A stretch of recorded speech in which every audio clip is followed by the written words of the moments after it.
Howdy folks, this is Mr. Ryan, and I'm talking about pre-calculus right now. And what I want to do here is give you just a brief introduction to the subject of vectors. I'm not going to go into great detail in this video. I just want to give you an introduction of the idea of what a vector is in a math class.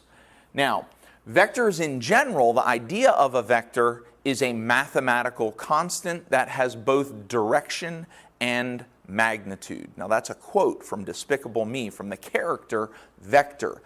And when we say direction and magnitude, oftentimes we represent vectors by arrows on the coordinate plane. Because arrows, what do? They point in directions. Anytime you see an arrow, it is pointing in some direction. So the arrow itself, the direction in which the arrow is pointing, that is the direction of the vector. The magnitude of the vector is given by the length of the arrow. Just to give you an idea, this vector and this vector, they have the same direction, but they have different magnitudes. As an example of what a vector is, let's say you have two vehicles, two cars on the road. They're both driving in the same direction. They're both driving on a road heading west. But one of them is driving at 45 miles an hour, and the other one is driving at 85 miles an hour.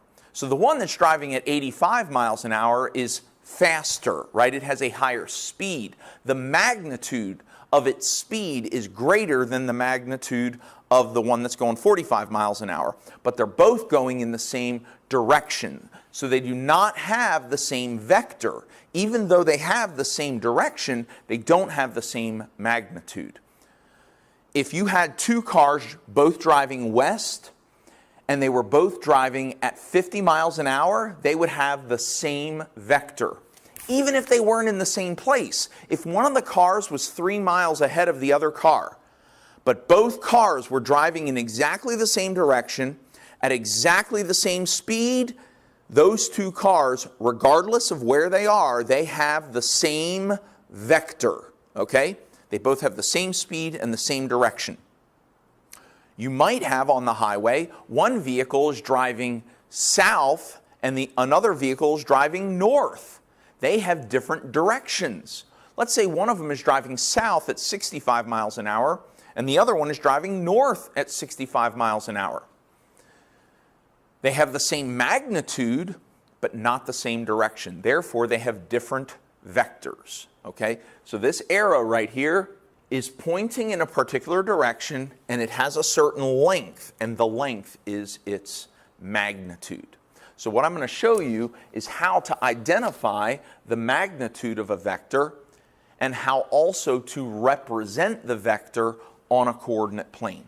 And the way we do that, let me show you a couple things about vectors. The way we do that is we use the Pythagorean theorem.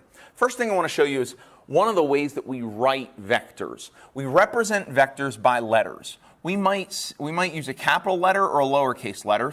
So for example, we might use the letter P, and then we'll put an arrow over the letter P. That means the vector P. We could also use a lowercase letter. We could use lowercase a and put an arrow over it. That indicates vector A. So when you see a letter with an arrow over it, probably what they're trying to communicate to you is that that is a vector. And that vector is represented by a line on the coordinate plane. Now, vectors can be represented by what are called components. An x coordinate component and a y coordinate component. But instead of putting it in parentheses, lots of people put them in parentheses, but sometimes instead of putting them in parentheses, we might put them in these like kind of angled brackets. And so we could say that there's a vector at 7 and -6. And so what you would do very simply is go to the coordinates, 7 and -6. So we'd go over 7 and down 6 and put a dot. Then what we would basically do is just draw an arrow from the origin to that point and then put an arrowhead on it, and we have just drawn vector A. There's vector A because its components are 7 and -6.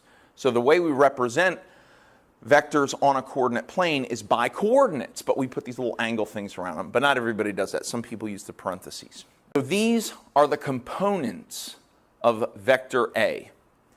The other piece of information that we might want about a vector is called its, well, we've already said is called its magnitude, right? But magnitude, no matter where the vector is on the coordinate plane, magnitude is always a positive number. And in math, one of the ways that we represent things as always a positive number is we put absolute value symbols around it. And so what we would write here is we would write the vector, and then we would put absolute value symbols around it. And this basically means the magnitude of vector A. And in one of my next videos, I'm going to show you how to calculate the magnitude of a vector.